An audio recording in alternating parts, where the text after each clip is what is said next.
সবাই ভালো আছেন আর রহমতে। এইমাত্র পাওয়া আবহাওয়া দপ্তর থেকে আজকে সবচেয়ে গুরুত্বপূর্ণ খবর। এবার জেলায় জেলায় ধেয়ে আসছে বজ্র সহ ভারী বৃষ্টি। আগামী শনিবার পর্যন্ত টানা মেঘ বৃষ্টির পূর্বাভাস, হতে পারে ভয়াবহ বন্যা। এছাড়া আগামী 24 ঘন্টায় দুই বাংলার বিভিন্ন জেলায় বিক্ষিপ্ত বজ্র সহ ভারী থেকে অতি ভারী বৃষ্টির সম্ভাবনা, এমনটা জানাচ্ছেন আবহাওয়া দপ্তর।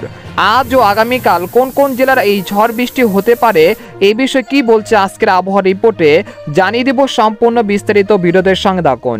আর আপনি কোন জেলা থেকে আমাদের আবহাওয়ার খবরটি দেখছেন অবশ্যই কমেন্ট করে জানিয়ে দিবেন। আর সবার আগে সবার প্রথম সঠিক আবহাওয়ার খবর জানতে আমাদের চ্যানেলটিকে সাবস্ক্রাইব করে রাখুন। এবার জেনে নিন এক নজরে। আবহাওয়ার পূর্বাভাসে বলা হয়েছে, সক্রিয় মৌসুমি বায়ুর প্রভাবে সারা দেশে বৃষ্টি বেড়েছে। টানা বর্ষণে দেশের কুমিল্লা, ফেনী, নোয়াখালী জেলায় বন্যা দেখা দিয়েছে। এই বৃষ্টিপাত অব্যাহত থাকতে পারে এই সপ্তাহের শেষ পর্যন্ত। তবে শনিবার থেকে চলমান মেঘ বৃষ্টির প্রবণতা কমে যেতে পারে বলে জানিয়েছেন বাংলাদেশের আবহাওয়া দপ্তর। এছাড়া গত 24 ঘন্টায় দেশের সর্বোচ্চ বৃষ্টিপাত রেকর্ড করা হয়েছে চট্টগ্রামের সীতাকুণ্ডে 193 মিলিমিটার। আর সর্বোচ্চ তাপমাত্রা রেকর্ড করা হয়েছে খুলনার যশোরে 34 ডিগ্রি সেলসিয়াস। এদিকে আবহাওয়ার আরেক সতর্কবার্তায় বলা হয়েছে, এখন থেকে পরবর্তী 24 থেকে 48 ঘন্টার মধ্যে ময়মনসিংহ, নালতিবাড়ী, ফুলপুর, নেত্রকোনা, জামালপুর, শেরপুর, ঢাকা, দোহার, মুন্সিগঞ্জ, মানিকগঞ্জ, মাদারীপুর, বালিয়াকান্দি, ফরিদপুর, কাপাসিয়া, কটিয়াদি, কিশোরগঞ্জ, ব্রাহ্মণবাড়িয়া, কুমিল্লা, চাঁদপুর, নোয়াখালী, হাজীগঞ্জ, রায়পুর, সন্দ্বীপ, হাতিয়া, ভোলা, চরফেশন, মিরহাজীগঞ্জ, পটুয়াখালী, কাউখালী, গোপানীপুর, খুলনা, বাগেরহাট, মংলা, সাতক্ষীরা, শ্যামনগর, নড়াইল, মাগুরা, খাগড়াছড়ি, মানিকছড়ি, রাঙ্গামাটি, রাজস্থলী, সীতাকোন, কক্সবাজার ও এর পার্শ্ববর্তী অঞ্চল সহ সিলেট বিভাগের সকল জেলায় বিক্ষিপ্ত আকারে হালকা থেকে মাঝারি ধরনের বৃষ্টি বা ভারী বৃষ্টিপাত হতে পারে। এদিকে বন্যার পূর্বাভাস। গত কয়েকদিনে টানা বৃষ্টিতে ভয়াবহ বন্যা দেখা দিয়েছে ভারতের ত্রিপুরা রাজ্যে। এতে এখন পর্যন্ত 7 জন নিহত হওয়ার খবর পাওয়া গেছে।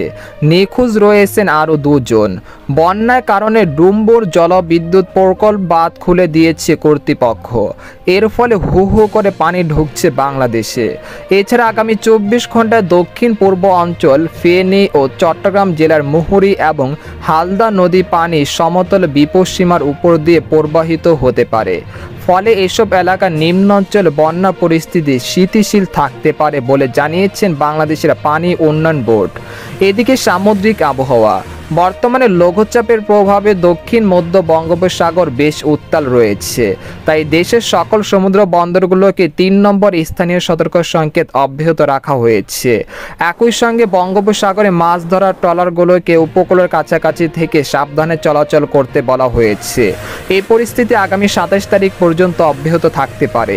এদিকে বাংলাদেশের আবহাওয়াবিদ মোহাম্মদ ওমর ফারুক জানান, আজ সকাল 9টা থেকে পরবর্তী 24 ঘন্টায় ঢাকা, রাজশাহী, খুলনা, বরিশাল, চট্টগ্রাম, ময়মনসিংহ ও সিলেট বিভাগের অধিকাংশ জায়গায় এবং রংপুর বিভাগের অনেক জায়গায় অস্থায়ীভাবে দমকা বা ঝড়ো হাওয়া সহ হালকা থেকে মাঝারি ধরনের বৃষ্টি বা বজ্র সহ বৃষ্টি হতে পারে। সেই সাথে দেশের কোথাও কোথাও মাঝারি ধরনের ভারী থেকে অতি ভারী বর্ষণ হতে পারে। এই সময় সারা দেশে দিন এবং রাতের তাপমাত্রা প্রায় অপরিবর্তিত থাকতে পারে। তো এই ছিল খবর। এরকম লেটেস্টিং আবহাওয়ার খবর জানতে আমাদের সাথেই থাকুন। ধন্যবাদ।